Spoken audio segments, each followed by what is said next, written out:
Hello Anantapur welcome back to my channel. All of you good morning friends. ఈ వీడియోలో వచ్చేసి ఈరోజు అనంతపురం టొమాటో మార్కెట్ యొక్క స్టాక్ ఇన్ఫర్మేషన్ తెలియజేస్తూ అండ్ అలాగే ఇక్కడ స్టాక్ చూపిస్తూ ఉన్నానండి.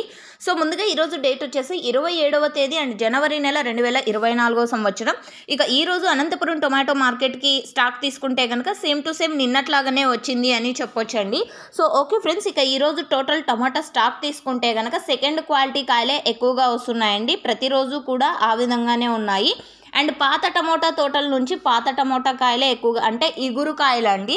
సో ఇగురు కాయలు ఎక్కువగా వస్తున్నాయి అన్నమాట. అండ్ కొత్త టమోటా తోటలు అయితే మండీకి 2-3 లాట్లు మాత్రమే వస్తున్నాయి. అంటే ఫస్ట్ కటింగ్ సెకండ్ కటింగ్ అంటాం కదండి. సో ఆ టమోటా తోటల నుంచి అయితేనేమో. ఇక ఈరోజు టోటల్ టమాటా స్టాక్ వచ్చేసి 47,000 బాక్సులు అండి. 47,000 బాక్సెస్ వచ్చింది. ఇక్కడ మీరే చూడగలరు టమోటాలు ఎలా ఉన్నాయి. సో అర్లీ మార్నింగ్ తీసినటువంటి వీడియో అండి. సో ఓకే ఫ్రెండ్స్, ఇక ఈ ఇన్ఫర్మేషన్ మీకు యూజ్ అయితే ప్లీజ్ లైక్ చేయండి వీడియోని. డైలీ అప్డేట్స్ కోసం please subscribe my channel and thank you for watching this video.